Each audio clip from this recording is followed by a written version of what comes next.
Welcome back to the channel. My name is Steven. I'm a pharmacist. I own 54 units of real estate. So today I want to answer a question that I get a lot. When is the best time for me to buy real estate? And I feel like I get these questions from people who are typically in analysis paralysis. And, they're probably overly analytical. Typically a white collar worker, engineer, software engineer, healthcare worker. And they're basically trying to time the market. But kind of from my experience, because I've been buying since 2017. So 2017, interest rates were 4%. And I don't think it was a buyer's market or a seller's market. I thought it was pretty balanced looking back. 2018, 19, 20. I would say they were 18, 19 were pretty balanced. I think 2020 is when COVID happened.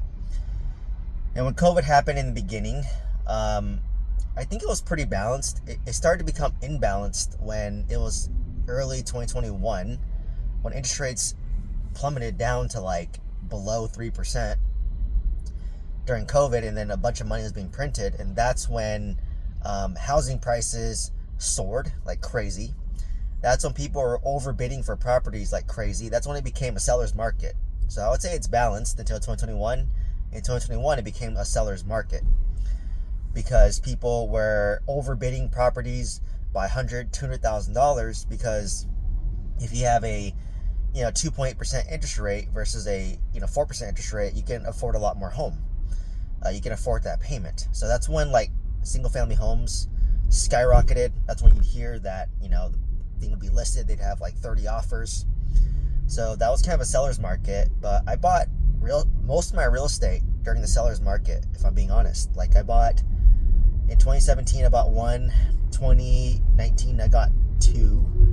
2021, early 2021, before COVID, I got one property. Right when COVID happened, I got another property. And then I got my first apartment complex, I think middle of 2021. Got my mobile home park end of 2021. And I got my 20 unit middle of 2022. So 2021, 2022 were sellers markets. That's when people were bidding like crazy. And I remember at that time, people were just saying, oh, it's so competitive, I can't get a home, right? Interest rates are low, but I can't get a home. In 2017, 19, people were saying, oh, I can't afford a home. So if you kind of notice the theme here, it's there's always a reason why you cannot afford the home, right? Maybe when interest rates were low, you say I couldn't afford a home just because. In COVID, you're I can't afford a home because people are overbidding for properties like crazy. And then I would say in 2023, 24, 25, I'd say 23, 24, the housing market is a little bit confused and flat, I would say. Not quite a buyer's market yet because people are still unrealistic. Sellers are still unrealistic because they're oh, well, in 21, 22, I could sell these homes like crazy. But 23, 24, it was kind of stagnant, and there was a weird game of chicken between the buyers and the sellers. But I would say now in 2025, and specifically end of 2025, this period, it's shifting towards a buyer's market because home builders like Lennar are getting more desperate. I think they're giving a lot of incentives. I'm sure the other builders are giving a lot of incentives as well. But it's now shifting to a buyer's market. But now people are saying, well, interest rates are too high, I can't afford it. So in all three market conditions, you can always give an excuse as to why not to buy, right? So when I first started investing, the excuse was, I can't afford it, I'm afraid of a crash. That was probably the number one, number two reasons I heard back in 2017. Can't afford it when interest rates are 4%, and it's going to crash because it crashes every 10 years, right? So I'm scared. And then when it became the seller's market during COVID, when interest rates are low, I was oh, it's too competitive. I can't find a good deal because people are overbidding like crazy, right? So that was the next excuse. And then now the excuse is, oh, interest rates are too high, I can't afford it, and the housing market might crash, so I'm afraid. So if you notice the theme here, regardless of all the markets, you can always give an excuse or a reason as to why you cannot buy. But for me, I always say you want to buy when it makes sense for you and only you, right? So if you have that mindset, it doesn't matter what the market condition is, you can always buy. And I bought in all market conditions. So let me give an example. So in 2017 and 19, I bought my first and second house hack properties. And I bought this on MLS, and at market price. I literally offered the listing price. The first one I bought for $825K. The other one I bought for $1.1 million. Literally asking price. I didn't go above, I didn't go below, I just gave them asking price. And I mitigated my risk by, number one, I did 10% down. And number two is I had a high income W-2, right? So because of my high income W-2, and because I was willing to house hack the property, so that means I live in the master, rent out the 3 other bedrooms, it's hedging my risk so that if it did crash, I knew I could afford it. Like, I knew I could afford 10% down, roughly $80,000 to $100,000 down for my W-2. I knew that I didn't mind living the master and then renting out the other 3-4 bedrooms. And I even thought, worst case, if I lost my job, if I need more money, I could rent out the master bedroom and just live in the living room, right? In San Francisco, it's very common for people to live in the living room because it's so expensive. So I wouldn't mind living in the living room, putting up a little partition to block it off, put my bed there. There's like a half bathroom in that area, so it's not too bad. And then you lose a little privacy, but so what? Like, if times are tough, I'm willing to do that to mitigate my risk to get more income. And using the house hacks, if I rented, let's say I lived in the master, rent out the other bedrooms, it covered my mortgage. I just have to cover my property tax, my insurance, my HOA, my utilities, which ends up being about $1,000 to $1,500. But like I said, I knew if push came to shove, I'd rent out the master bedroom, break even, live in the house for free, and live in the living room for essentially free, right? But I'm compromised privacy in a way. But with rent by the room, I'll be honest, most people, they just stay in their rooms, and you only see them go to the kitchen if they're heating up their food, right? So they don't really cook, they aren't in the kitchen too much. So it's not too bad in terms of privacy, because I used to stay by the family room, which is next to the living room. So worst case, I was like, I'll do that. And then on top of that, I had a high income W-2, and I'm a pharmacist, so I knew that if I lost my job, I can find another job easily, right? Whether that's being a manager, whether that's being a regular pharmacist, whether that's picking up a contracting job, I knew I could probably find a job in, let's call it worst case 3 months. And I always had, I managed my expenses very well, so I kept my expenses as low as possible. And I had emergency reserve, right? And I know worst case, unfortunate, but if I needed to float a month or two, my mom and dad could help me, right? In my worst case scenario, or I could borrow against my 401k. So I'm mitigating my risk here, right? So that gave me the confidence to buy. And to be honest, I didn't even think about all this back then in 2017. I only thought about it looking in retrospect, given the knowledge I have today. But those are all the things I did to mitigate my risk. So I got 2 properties during when people were saying it's going to crash during the balanced market. So I bought 80 units in 8 months during the seller's market when interest rates were, for primary residents below 3%. I think I locked in a 4% for my 26 unit. My mobile home park, I bought seller financing at 5%, and my 20 unit, I did a hard money loan at 9%. So it doesn't quite count there.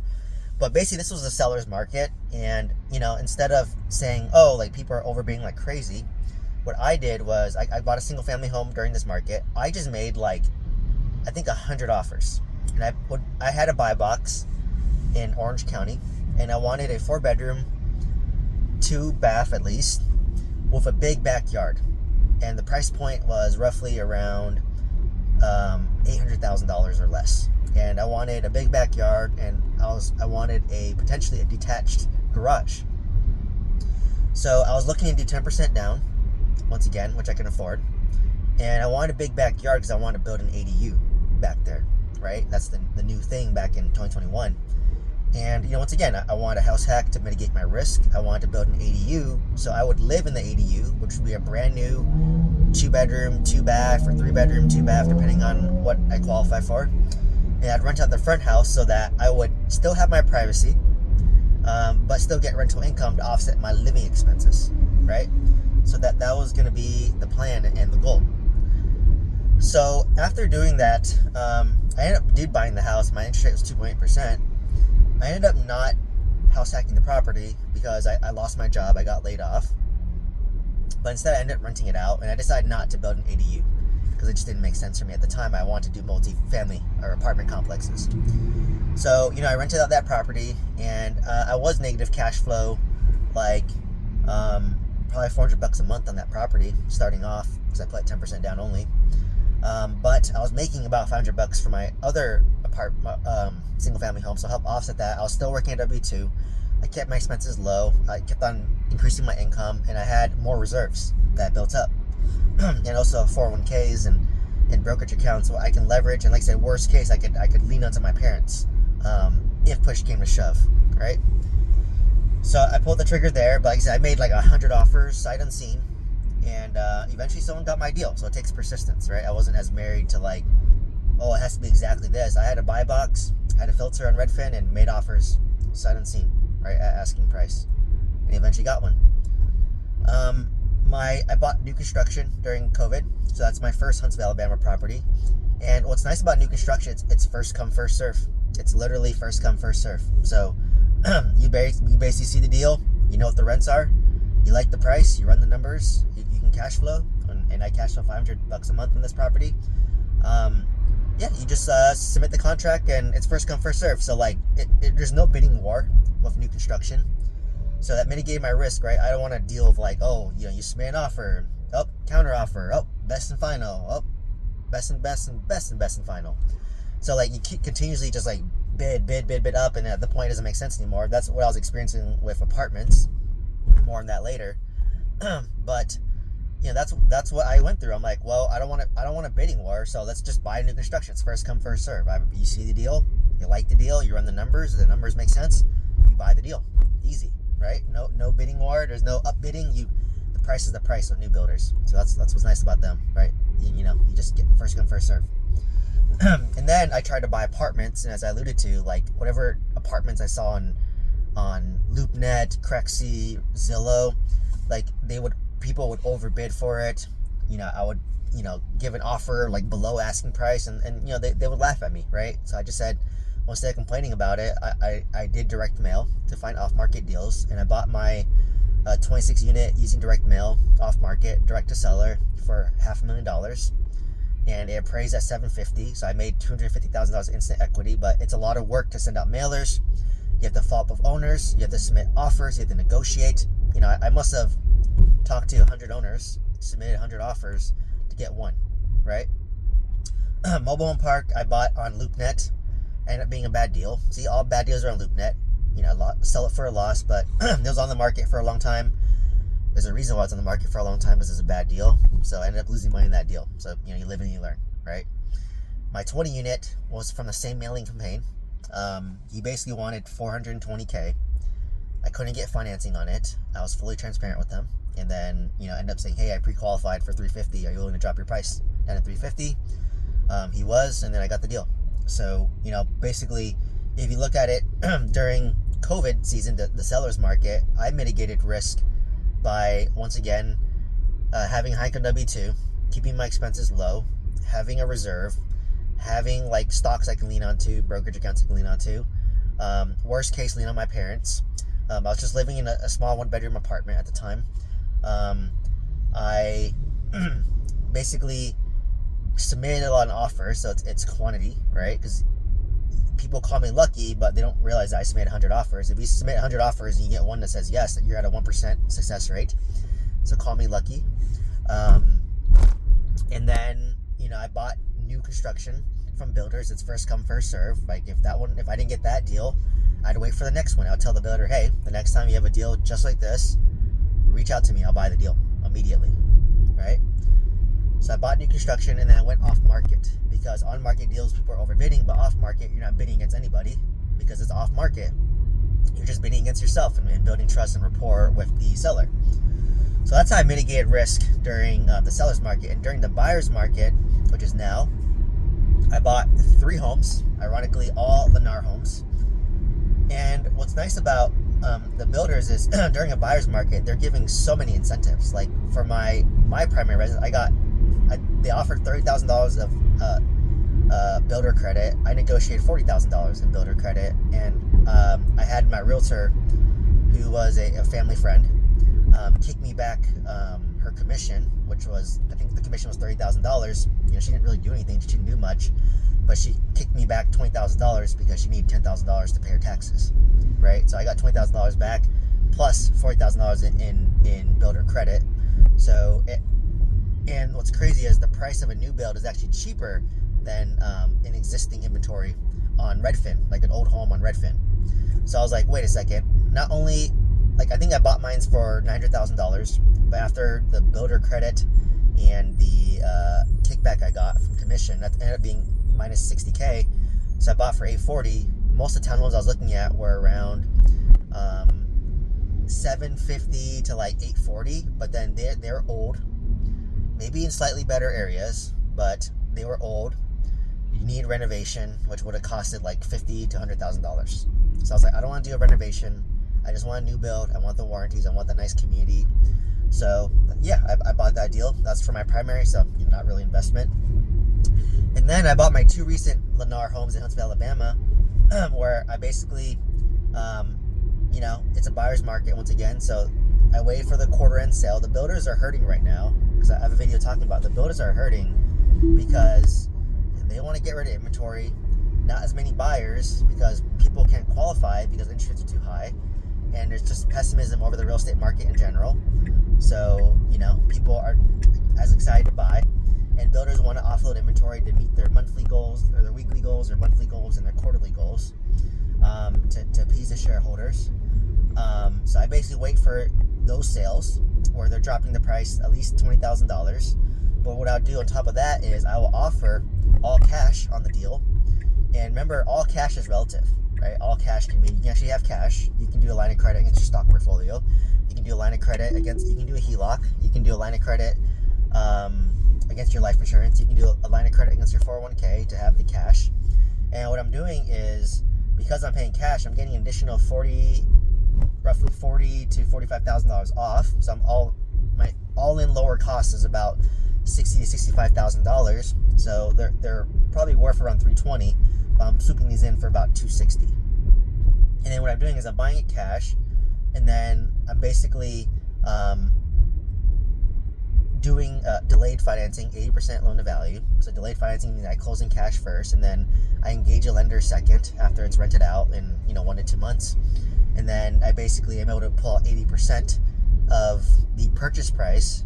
So check it out. The purchase price is $320,000. My all-in cash price was $260,000. Well, what's 80% of $320,000? It's $260,000 or $256,000 roughly. So basically, that's called a perfect BRRRR, and I call that the lazy BRRRR because I'm doing no construction, right? So I'm doing the lazy BRRRR, buying the deal, pulling out my money or most of my money, because there are fees associated with this. But I'm worst case leaving $100,000 or $10,000 on the table, or a little bit less, and then basically from there I just pull out that same money I had and use it to buy the next property cash, and then do delayed financing again. So my only limiting factor is the fact that I have I need to get it rented out, right? The moment it's rented out, I can do my delayed financing, and I don't need a lease to do delayed financing, but I just don't want to buy too fast and have a bunch of properties where there's no renter in place and then I'm not getting income. So I have to be very cognizant of not having too many renters or not many properties without renters in them. So that's why I'm proposing that limiting step on myself. But like I said, obviously I could, with my income and my real estate portfolio, could take 2 properties where I'm not have a renter in them just yet, if it's for the right deal. So in this buyer's market, what am I doing? I'm working with new builds, right? And I'm negotiating with all cash and waiting for the end of the year sale. And they know my track record now. I bought 2 properties in 2 months. Sorry, my throat.